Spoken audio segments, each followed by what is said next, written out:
Good afternoon, friends. Welcome to this edition of Afternoons with an Author. We're delighted to have with us today our own member of the board, the General PJS Pannu, who needs no introduction because I think this is your fifth appearance in Afternoons with an Author. Tobby Simon has also been associated with WOW because those of us who have seen the video recordings of the sessions on MHS in Delhi, Tobby was with us in Delhi. It is a great pleasure to welcome both our friends from the WOW MHS family to this edition. We are supported by the National Digital Library of India, which is at the IIT Kharagpur. So we have our colleagues from the Petroleum University, ONGC, Incredible India, IBLF, Sochcast, Coal India, and all our partners who are listening in to us. A very brief introduction to General Pannu, who is now one of India's most cerebral thinkers on everything which flies, I mean, thoughts which fly. So whether it is drones or whether it is space or whether it is outer space, General Pannu seems to be, sending his thought signals everywhere. So welcome, General Pannu. But for those who don't know, he was the Deputy Chief of Integrated Staff, responsible for raising the Defense, Space, and Cyber Agencies, as well as the Special Forces Division. We have worked together on the joint civil military program at the LBS National Academy, which was a program designed to get everybody in national security on the same platform. So, welcome, General Pannu. And we're delighted to have with Thank you. us Tobby Simon here with us. He is, he runs a very powerful foundation, which is based on synergy, because he believes that unless we create synergy, things won't work. So he's one of those who believes that we must break out of silos. But just to give you an idea of what he's been doing, with 3 decades of multidisciplinary skills and global networks, with a hands-on experience in international business, international affairs, strategic, cybersecurity, open source intelligence, and most importantly, conflict resolution. And taking practical steps to ensure that wherever there's distress, we can provide some relief. And of course, there is business incubation and many things, including future proofing of business. Now, this future proofing of business is something which is very, very significant.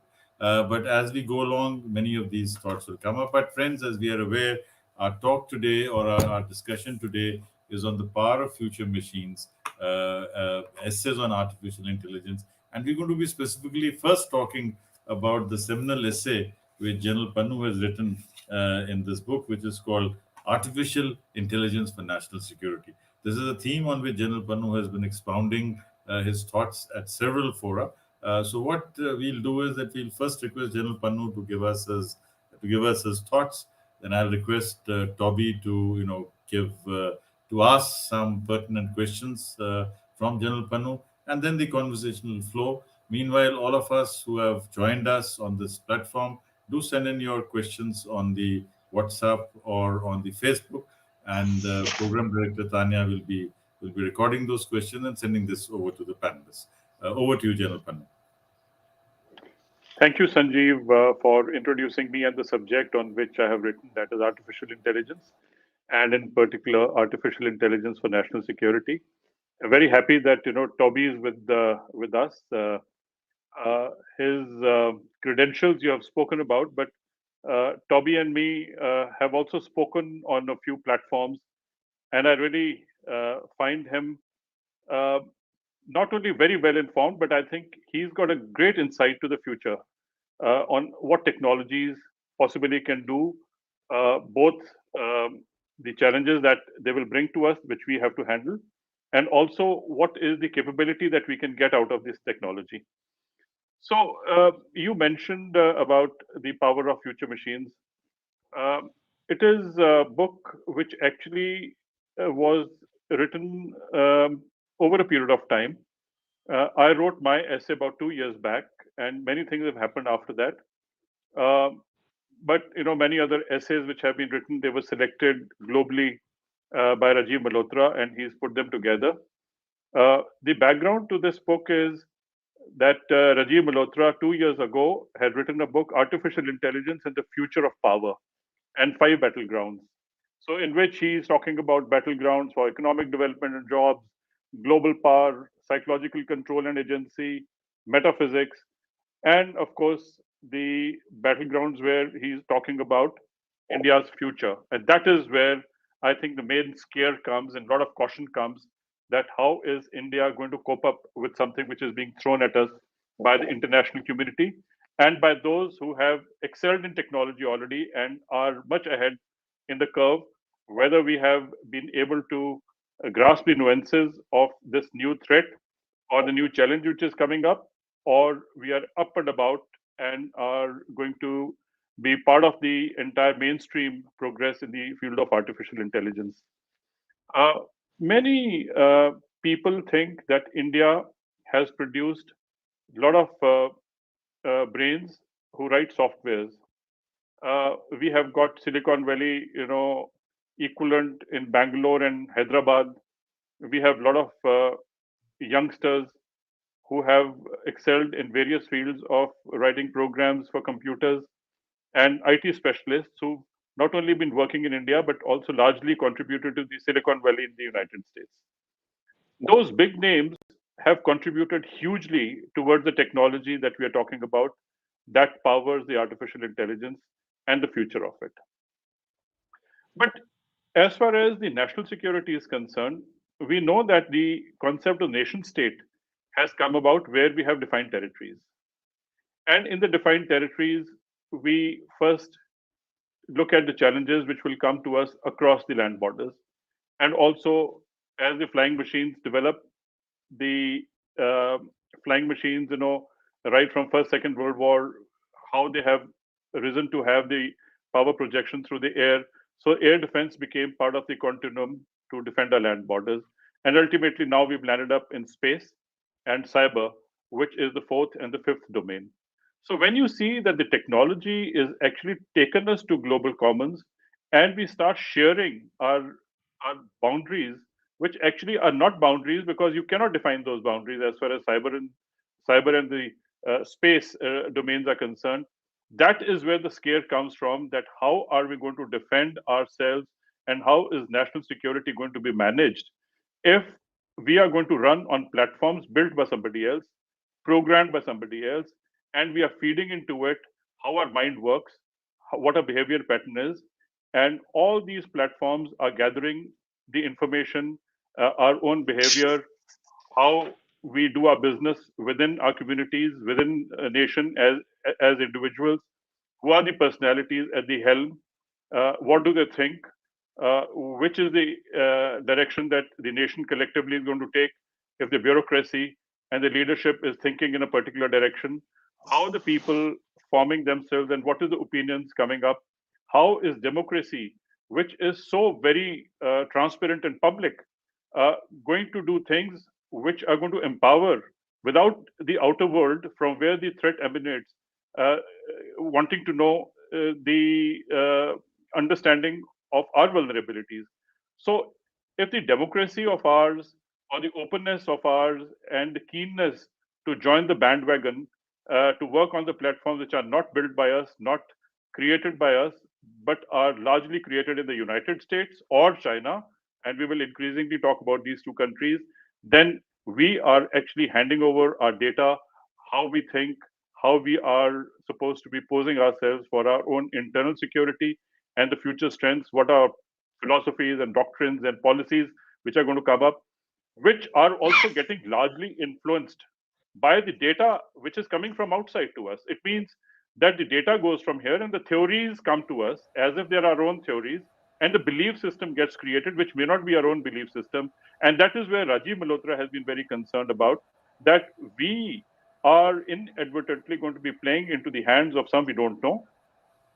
And the advanced world, who have had earlier colonized the world, and India was a colony, and we are very fearful of it, that after great effort that we have been able to come to being called an independent nation, should not be colonized now differently by the industry. Because in many essays actually written in the same book that you're talking about, The Power of Future Machines, They say Yeah. while the powers left those colonies and went away, but they ensured that the dependence remains. So therefore, the colony in not physical form, but largely in non-physical form, remained in place.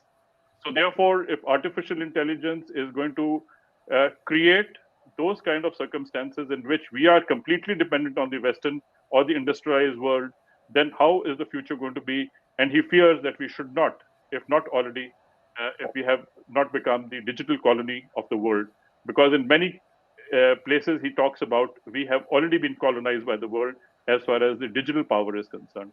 So this is the prelude in which I thought this book was written. Thank you. I think General Pannu has made it quite explicit that from colonizing territories to colonizing minds, that seems to be the new strategy which the West is following. May I request Tobby to get into the discussion here and let's have his thoughts on the subject. First of all, let me thank Sanjeev and Pannu, General Pannu, for having provided such a platform to discuss.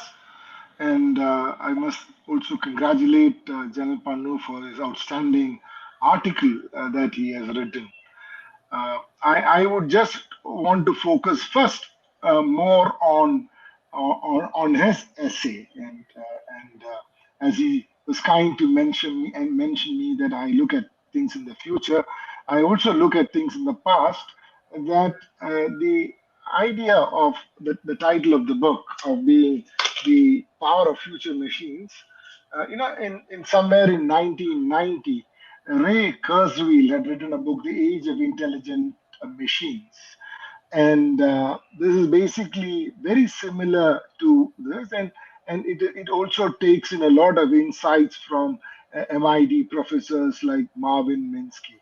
For me, it's very important that we don't mix culture with science, because that's more like a Molotov cocktail to me, because we are neither science nor culture. So I think we should separate science from culture, because science is science and culture is culture. And if my first point is, if we have taken the benefit of science and all we talk about the advantage of things that happened in the West, which was the genesis of our IT revolution and all the economic prosperity that we made, then the extensions of this, and it's not India is no exception. Every country that is operating in this world faces the same. Then we must be prepared how to sort of look at these changes that are happening.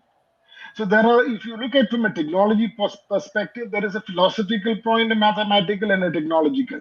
This was the same in 1950s, 1960s, and 1990s. And we look at two things. One is the pattern recognition, which is demonstrated by vision, and the knowledge representation, as is seen in language. Both have not changed.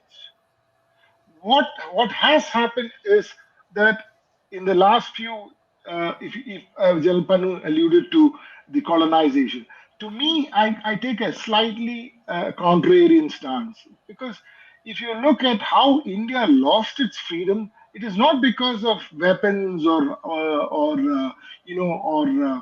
science or anything. It was purely because we were weak internally, and it is not going to be, you can be sure, I mean, I am reasonably sure nothing that is external would be powerful enough to sort of affect a country like India.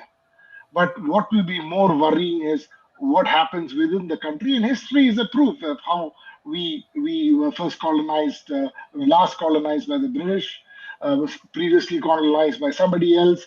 So I think that's the bigger worry for me, rather than to be too worried about the whole idea of AI colonizing. Now there is a truth about this AI. AI works on data, and data that is already recorded. As far as we have an intrinsic disadvantage that whatever researches that we say we have done has not been documented. Now, when you have to depend on machine learning to work on AI, then the problem is we don't have enough data. And this is not only particular for India. It's the same for all civilizations. I was telling Sanjeev, whether it is the Persians, whether it is the Egyptians, whether it is the Chinese. I mean, they're playing the technology now. But when it comes to data, when you put something on Google or you put in Chat GPT, the problem is it has to pick up from data. Now, if it doesn't come, then the problem is not with the algorithm. It is just that there is not sufficient data for the machine learning to complete its process. I think I will just make these opening remarks, which is basically going back to what General Pannu said, and then leave it at that to take the deeper issues that he has mentioned in his article. But I think the point which you're making, Toby, is that that we have to do we have to consider culture as a separate aspect and science as a separate aspect. Whereas the entire thesis of Rajiv is that these are very closely interlinked, and he goes on to sort of even say that Howard University doing a whole documentary on the Kumbh Mela is something like which is going to affect India and all. So at times, this meta narrative, which Mr. Malhotra has built, and because General Pannu has contributed a chapter in his book and has been a co-panelist with him. So how would you react to the points which Toby has made, that why are we getting into this sort of why are we getting into this scare mode? Because problems, if any, are going to be internal, and these problems cannot come to us from outside. So this is a question to you from both of us. There are two aspects to it. We are into Industry 4.0. Really speaking, the Industrial Revolution did not start here, and we became colonized. The raw materials went out. Also, more increasingly, in the second Industrial Revolution, where the UK became a superpower. And India, being the jewel in the crown of British Empire, I think suffered also the most. That maximum was taken out from India, and that is how the United Kingdom became United Kingdom super rich. It is only the Second World War, after which the Cold War, the third industrial revolution, basically was based on what the two superpowers in the Cold War, Russia or the Soviet Union at that time, and America did. And I think they were the benefactors of technology. East and West did whatever they did, and the technology came up in these two blocks. The geopolitics, of course, did what it did to the Soviet Union collapse. But now the fourth industrial revolution, where you're talking about the information age, is it going to help India or not help India? I think what Rajiv Malhotra is saying, I don't support or not support him. I think he's free to make his judgment on it. I think he's very concerned that we should not miss the dividends of the fourth industrial revolution. And I think we need to wake up. Otherwise, this is going to be a watershed moment where the haves and have-nots and those who do not benefit out of the fourth industrial revolution, and very clearly in front of us as we see the play of things, is that it is now between the US and China that the East and West industrialization and the effects of fourth industrial revolution are going to either benefit either of them, and they are going to be in competition. And I think the book also talks about in other essays, the third contender actually is India. And if India does not secure its place now, it will be very difficult for India to come back to where it has lost and will not be able to lose, because we should not now contribute towards being the runners-up in this race in the fourth industrial revolution. And also, when you talk about the national security, today, of course, in the national security, there are a lot of critical infrastructures which are coming up, which are largely on platforms which are in the system of systems. Many countries actually suffer cyber attacks and they don't report, or they report, but they also have systems where they can either do the quick diagnosis and repair and restore. But I think many times it takes very long for certain countries to repair the damage. That is how, when you talk about the national security, in the hybrid war situation, from conventional war preparation that India has been making for very long, because of two adversaries pushing us on the borders, and our investment went largely into making analog machines for ground operations. But now that in the fourth industrial revolution and near fourth industrial revolution, the electronics had a big role to play. And following the example of how the car industry or the automobile industry came up in India, or how the telecom sector came up in India. Now, these are two examples how the telecom sector we were left behind, but we caught up in a wave. But then I think we have half taken advantage of that evolution of the telecom sector also. And only few players were left because the others just could not cope up with the challenges in the telecom sector.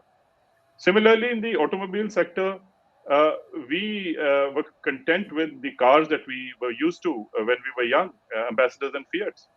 But as we got stiff competition from outside, we did whatever we did in the national policy, but ultimately we had to learn lessons under the denial regime of technology. Not direct sanctions, but largely the technology became so expensive, cost prohibitive, that we had to do a lot of research internally. And I think today we are almost in the international, standards or global standards of automobile manufacturing. But recently, you saw last year what happened, that our factories could not churn out the cars because of our over dependence on the semiconductors. So if we have made world-class cars, but we still are dependent on certain critical components from outside, that is the case when we are making any machinery which is going to be based on these platforms, based on artificial intelligence. We don't have semiconductors, we do not have critical materials, we don't have silicon, we don't have for power, materials, and electronics. If you really categorize the PME, we are dependent on the technology and the materials both from outside. I think that is the colony or the scare that we have to not only manufacture or assemble here in India and call ourselves that we are indigenized, but I think we have to do a lot of research and development, and we have very few patents. I mean, if you look at a future of unicorns, it's like, when you see a lot of cranes working, big, high, heavy duty cranes working, this nation is going to have good infrastructure. But when you have good patents coming in, that this country will have good unicorns coming up. But we have cranes working, infrastructure is coming up. From distance, you can see Delhi, Gurgaon, a lot of cranes, and dozens working alongside the road, and infrastructure is coming up. But we do not see too many patents coming out, and therefore unicorns, aspiring startups folding up or migrating to the Western world I think is a scare. And I would share some part of it, but we can talk about it as we discuss in due course. Tobby? I think what General Pannu said is absolutely spot on in terms of the implications of AI. But let me just try to add to what he has shared out of his military background. I think the AI will play primarily in 7 areas when it comes to national security. The first and the foremost is going to be in the intelligence, surveillance, and recon area. Basically, AI will automate the works of thousands of human analysts who spend hours sifting through footage drone for actionable information, and perhaps reduce the coding error that comes in the process while we do intelligence analysis. The second would be in the area of logistics. So, AI will have a fairly deep utility in the field of military logistics, and basically in areas like predictive aircraft maintenance. Third will be, as General Pannu said, it will be very key in advancing military cyber operations. So at the end, one of the most, we need to get to some level of AI or machine learning with the volume of activity that we have to comprehend when you are defending networks. It's not possible to do it entirely through human hands because we will always be behind the power curve. And the fourth one I would try to focus is on information operations and deep fakes. AI is enabling increasingly realistic photos, audio, and video forgeries or deep fakes that adversaries could deploy as part of the information warfare operation. So, governments are launching projects to counter this. DARPA has one called Media Forensics or MEDI4, which is because it's all going to be hybrid warfare in the end. It's all wars are going to be fought. It is going to be optics. It's going to be in the mind. The next one is command and control, where AI's analytical potential in the area of command and control, basically when it comes to having to work interoperable, ways of fighting a combat. The next one will be semi-autonomous and autonomous vehicles, and finally it will be the lethal autonomous weapon system, which are a special class of systems that use sensors and computer algorithms to independently identify a target and employ onboard weapons to engage and destroy targets without manual control of systems. So this seven would, I feel, be the sort of areas where we would end up having to focus when it comes to the implication of AI on national security. Let me get in a civil service perspective here, and I'll talk about Singaporean civil servant, and he's taking a civilizational perspective on issues, where he also thinks, that this current thought that we have of, of China and US being together versus India, or India being a small player in the field, it could also be a situation where, China and US are actually heading towards a major confrontation. And maybe at some point of time, India and China, being old civilizational partners, can also get together. Let me quote from page 125 of this book. Kishore Mahbubani claims that from year 1 to year 1820 or so of recorded history, India and China were the world's two foremost economies and consequential powers till colonialism and imperialism, exemplified by inferior steel, opium, water imposed in China, and opium imposed in China stepped in. The last 200 years, therefore, were merely an aberration in the longer march of history. The natural inference is that we are now missing the inevitable return of history. If India and China, the world's number one and number three economies in terms of PPP, manage their geopolitical and geostrategic relationship with wisdom, both shall prosper and bloom. Now, I know that at the moment it sounds very, very counterintuitive, but history is all about looking ahead. It's also about taking, insights from the past. So maybe let's open up this question, and maybe Tobby can react to it first, and then we'll request General Pannu to comment on this. Sanjeev, it's very interesting that I had lunch with Kishore about 60 days back. Okay, long lunch. Great. How wonderful. And we live in a very connected world, It's so nice. Yeah. And he's very smart, very sharp. And he definitely is. He speaks for the Chinese. He's an Indian by origin, but a Singapore diplomat. And he said he made an interesting remark that the Americans will fight the Chinese to the last Indian. So I started laughing, and he said that.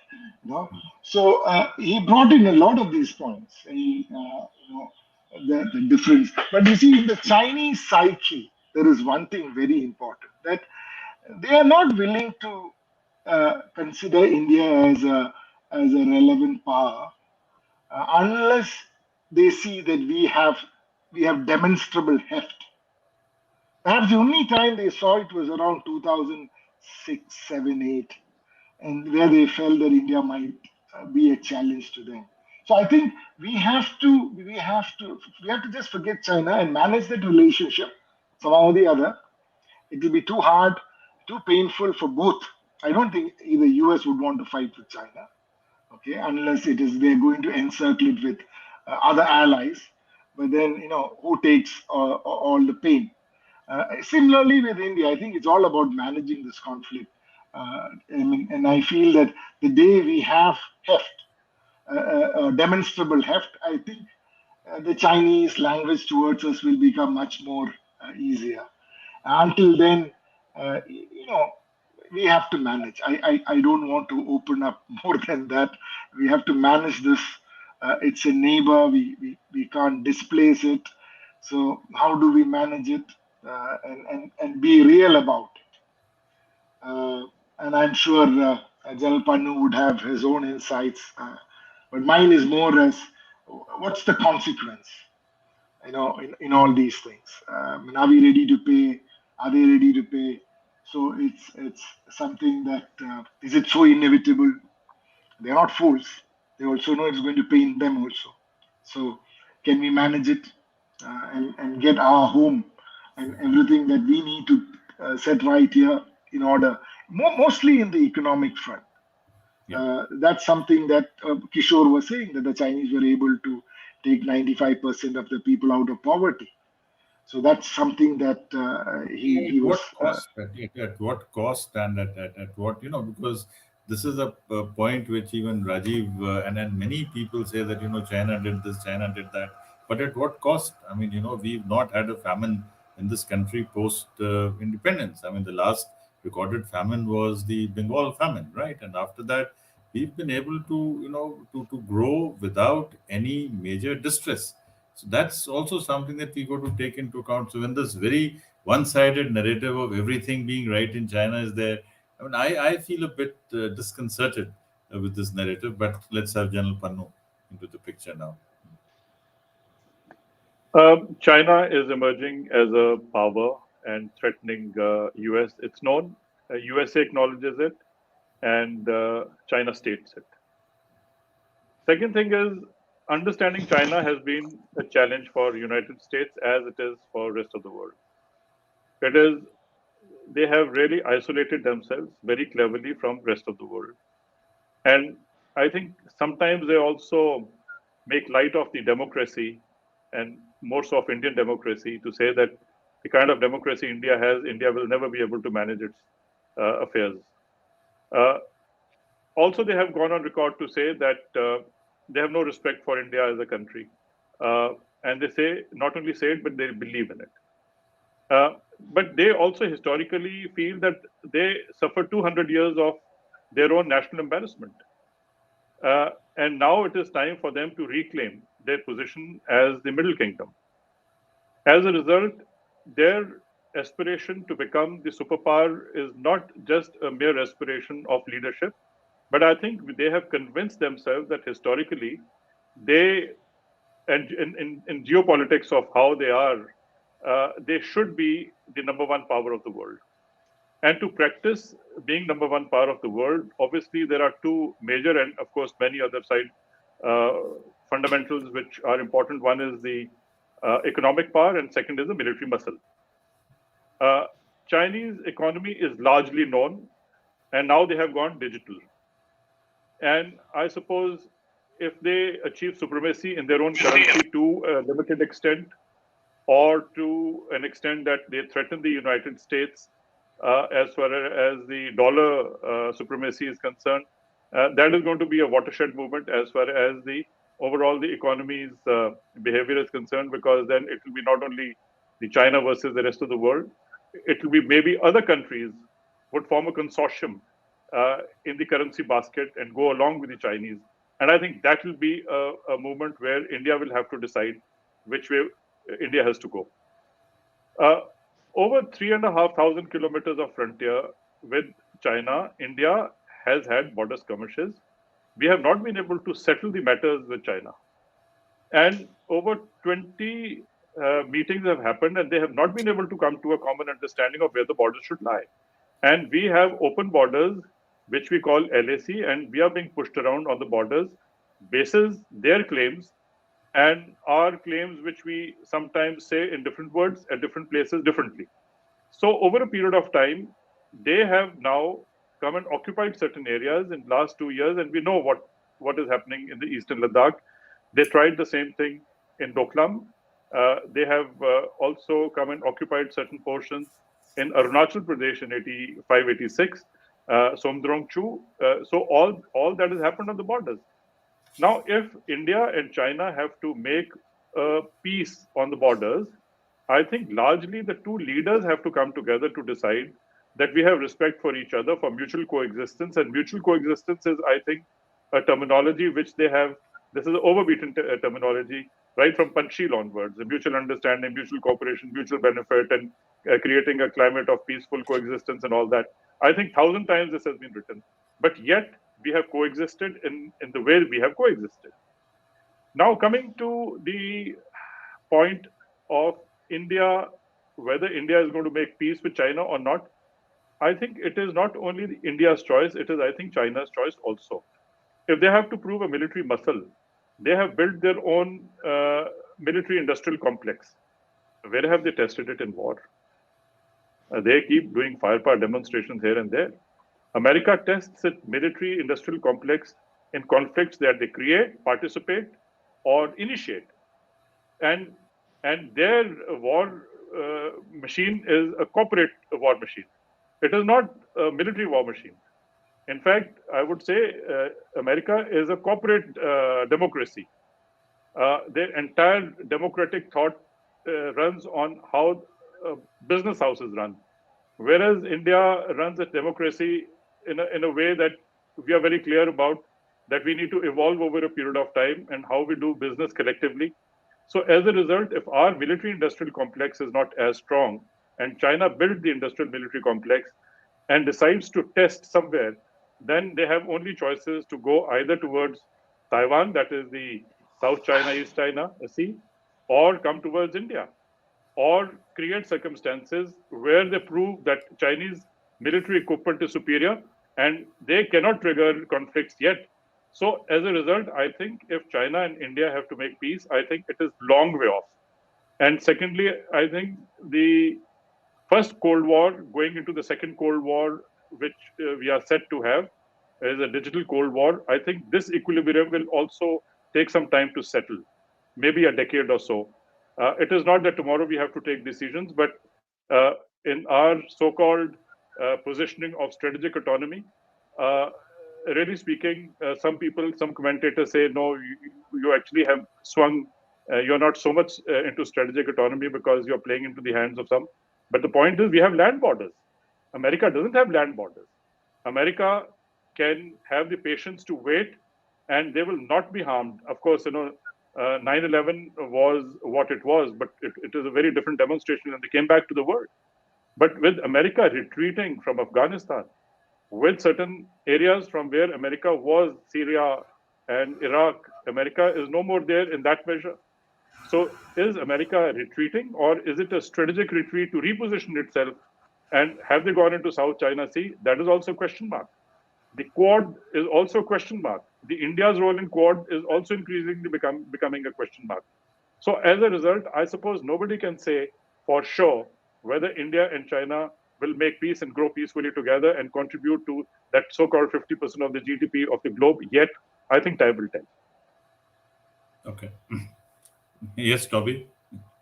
Sanjeev, I just wanted to go back to what you said. You see, to me, it doesn't matter whether China is bluffing about its people out of poverty. That doesn't matter. The question is India. It's about us. Okay. If we have to take on anybody, even if it's a local boxing competition, let's say in our village, we'll make sure that we have the strength and we're trained enough to do that. If we are not, then we will wait. That's all I meant. We're just biding our time to make sure that we don't get into unknown unknowns and areas where it becomes too costly. And second is, my belief is, if we have to fend for ourselves, nobody is going to come to help us.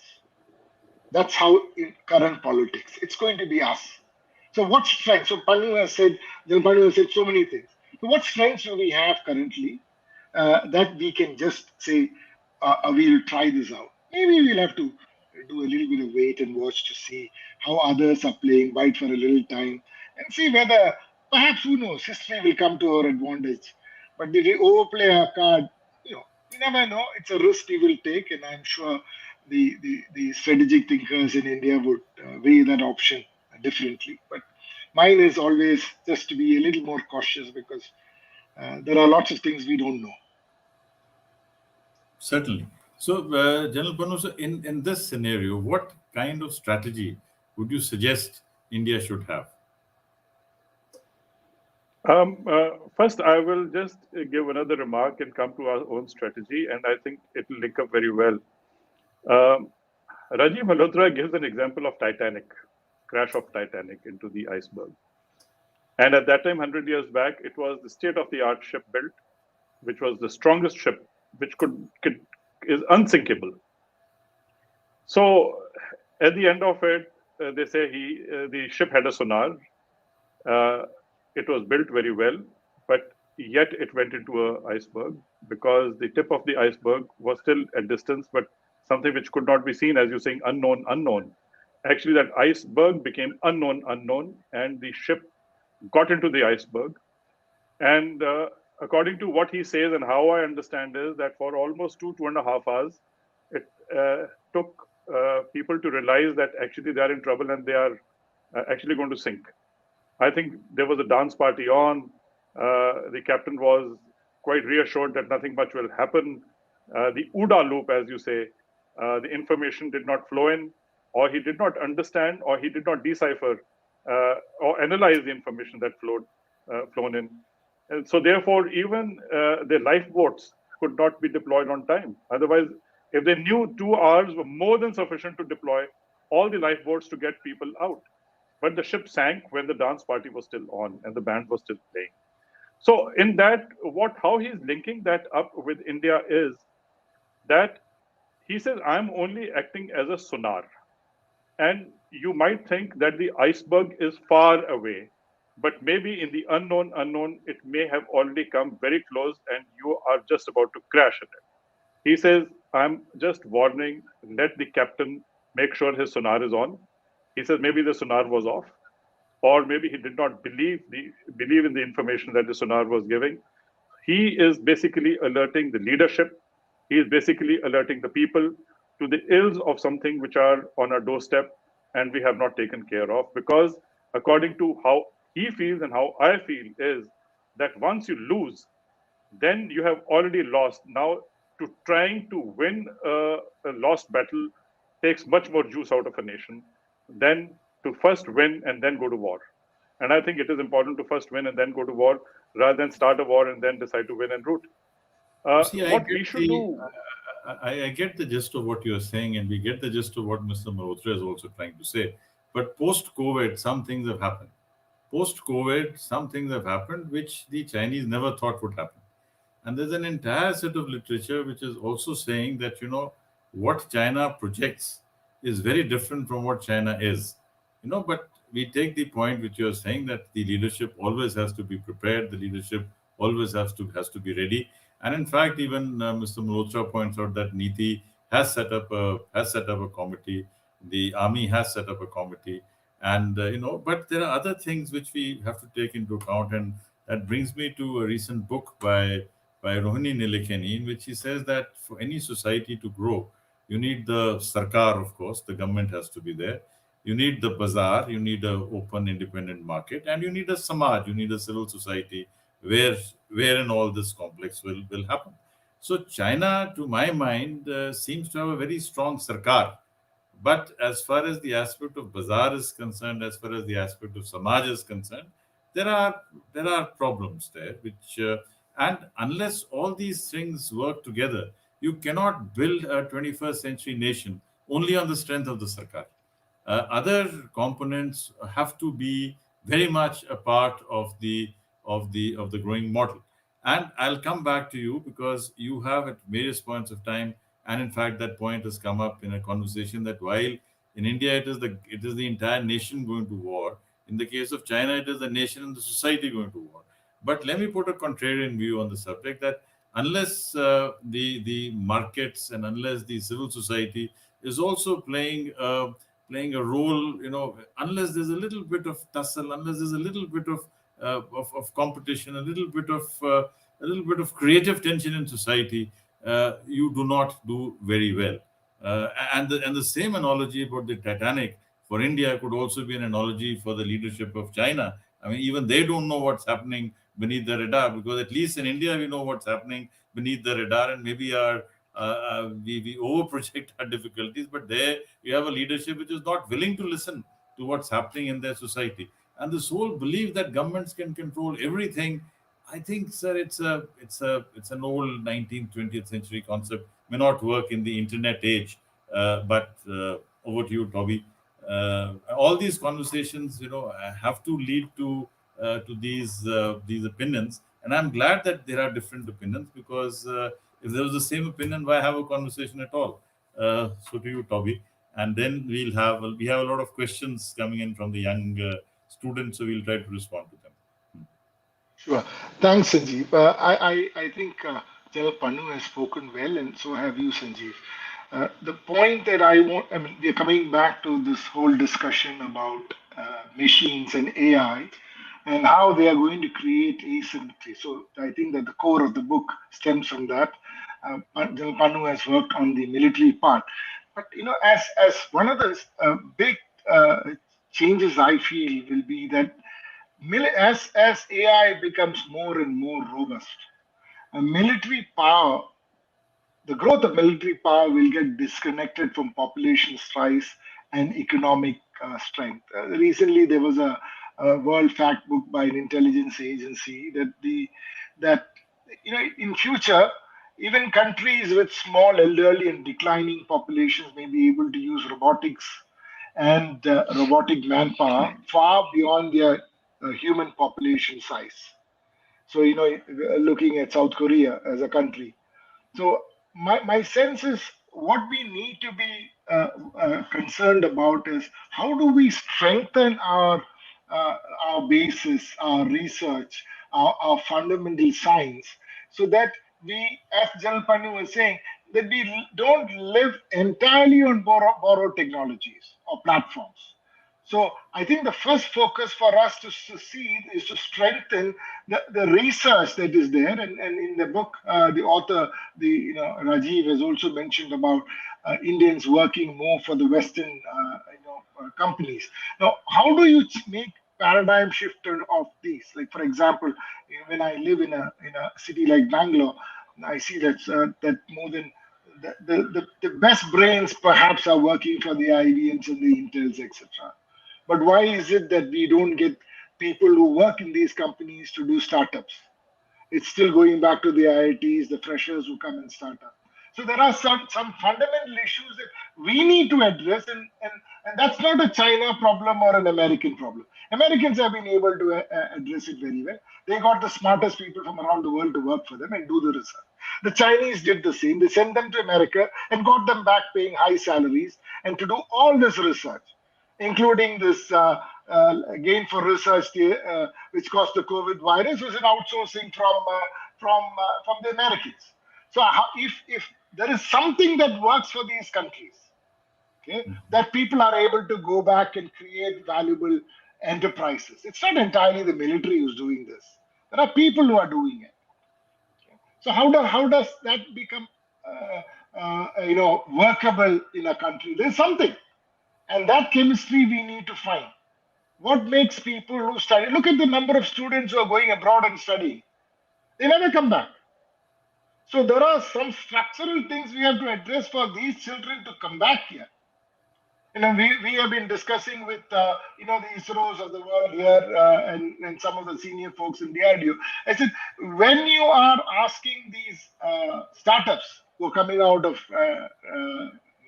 IITs, etc., to build something, are you sure that what you are asking them to do is for a future use, or are you trying to tell them to build something that you thought 10 years ago? Because if you do that, that guy comes out, he's only willing to spend 5 years, 4 years to take something like a risk or a chance. After that, he has to feed his family. So if you don't align him to a problem or a statement or a use that will be there in the next 3-5 years, you might be asking him to work on an outdated technology. Now, the problem is, so there are some fundamental fixes we have to do to make sure that we are able to build all these. And it doesn't help to sit in another country to say everything is wrong here, everything is wrong here. No, we have enjoyed this country for the last so many years. Yes, there are challenges. These are challenges that are happening not only because of technology, it's also happening because times are different. It's not only in India we're having these challenges.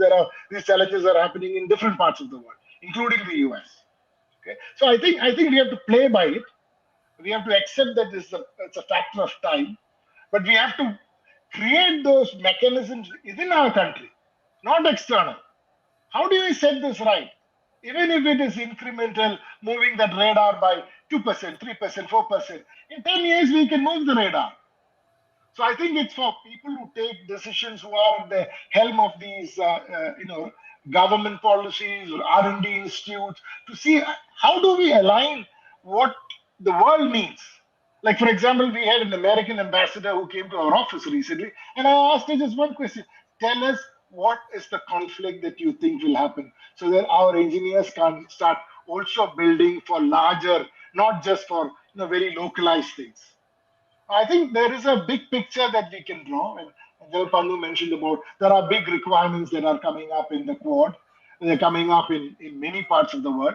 Maybe we should think big rather than just look at small problems of an ISRO or somebody else. But look at big pictures. Because at the end, as General Pannu said, what will sustain everything, R&D, etc., is the commercial part of it. If the business doesn't work, all these guys will go. And General Pannu was right in saying, how does America work? I mean, all their defense industry is corporatized. They make money, they make profit. So how do we do the same? Make a start and see that we are developing our own heft maybe in 3 years, 5 years, 2 years, whatever. But we can punch with our own strength. Great. So I think, General Pannu, you may please unmute yourself and take this question from the audience. The question that there are 3 or 4 questions, but I've chosen the one which I think is most relevant. The question says, with the Chinese quite high in manufacturing and technology and spreading it across the world, how is Make in India tackling that and spreading Make in India in products, technologies, and processes? So, will this slogan get transformed into action, and what can we do about it? Over to you, General Pannu. You're muted, sir.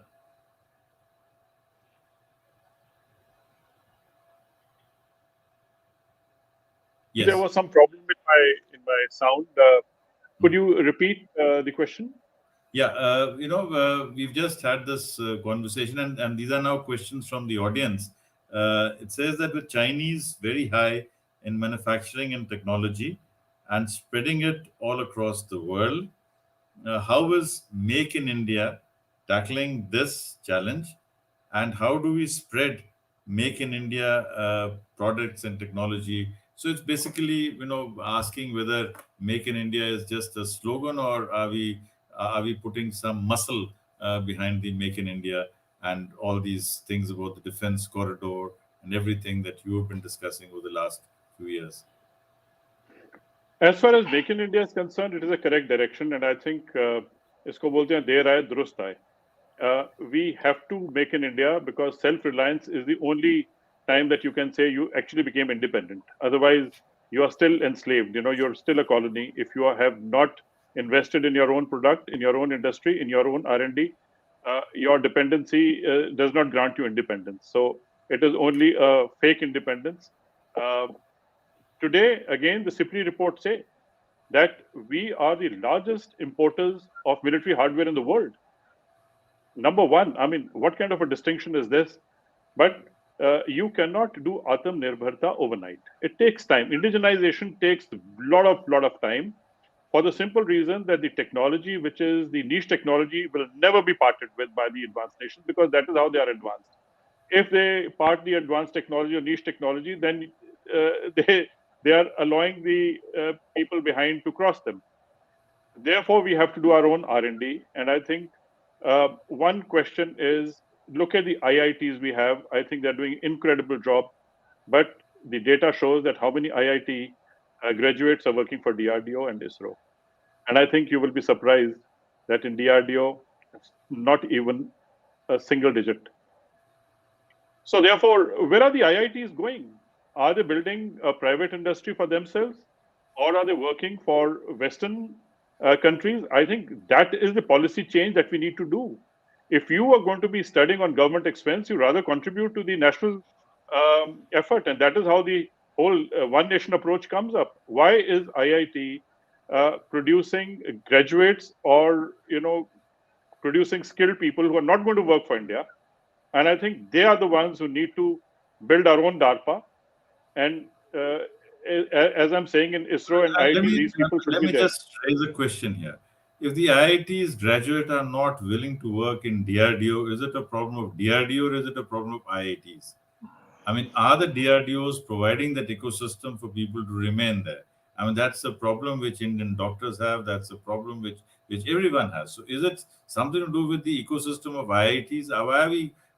So isn't it the DRDO and the governance system which needs to change rather than say that these 20-year-olds are not patriotic enough? You're muted, sir. Okay. You're muted. Keep it on. Keep it on. Yeah. Yes, sir. Okay, maybe Tobby can respond. Tobby, can you just take on this question? Let me set my mic right. Yeah, sure. Yeah. So, Sanjeev, let me go back to a few years, and look at ISRO as a case point.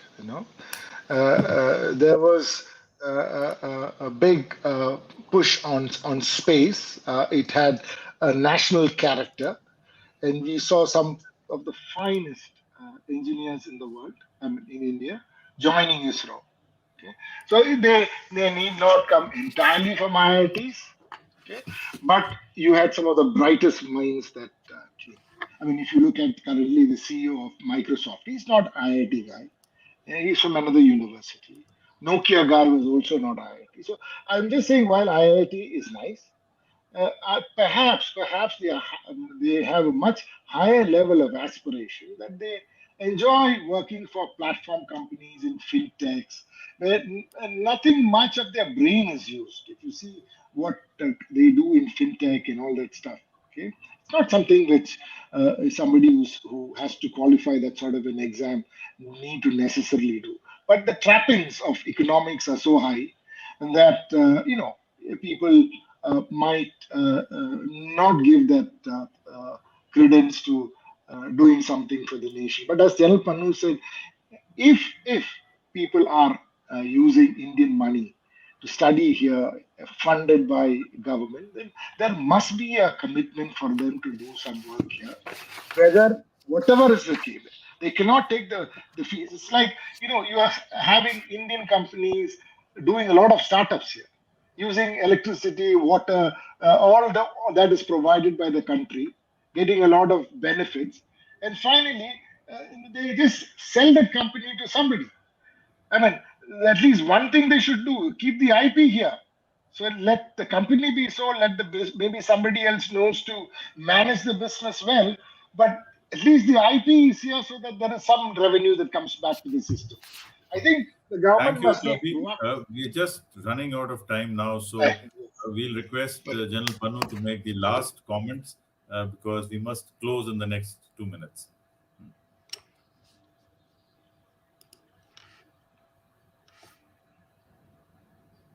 General Pannu, please, sir.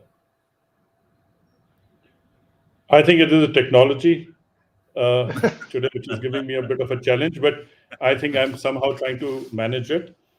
I think India today is on the right track. You cannot speed up beyond your capability. We have to invest in semiconductors and that technology, not only that you have to start building from wafers onwards and to get programs to the nanometers that we need for advanced programs for space and cyber. And also to run our systems for national security, you need your own supply chain, which is trustworthy. And I think in Atmanirbharta, if we are doing one side research and development, and on the other side, we have our own manufacturing of what has been designed and developed in India. And I think that is the way ahead. And only then we will be able to contribute to the overall exports. I see if our manufacturing standards are of global standard, then obviously our export potential will be also that much more. We will earn more, we will provide for better, we will have better defense budgets, and same will be flowed back into making a nation strong with a better comprehensive national power. Thank Technology you, adds General Pannu. largely to comprehensive national power. Yeah. I would have wanted you to continue, but there's the only constraint in the world is the constraint of time. So we must close here. But I think it's been a very, very interesting discussion. Those of us who still have questions can write to the Celebrate account of Value of Words, or send your WhatsApp. We'll try to respond to those. The closing message, if I could say one thing, is that India is on the path to Atmanirbharta, that we are on the right track. We need to, rev up our speed. We need to improve the acceleration. We need to improve the velocity, and we need to go ahead full speed, full strength. Thank you very much, Tobby. Thank you very much, General Pannu. Thank you to NDLI. Thank you to UPES. Thank you to Garhwal Post, Fair Observer, Coal India, Technopack, Green Panel, and everyone who's been here with us today. Thank you very much. Thank you, Sanjeev. Thank Thanks, you. Tobby.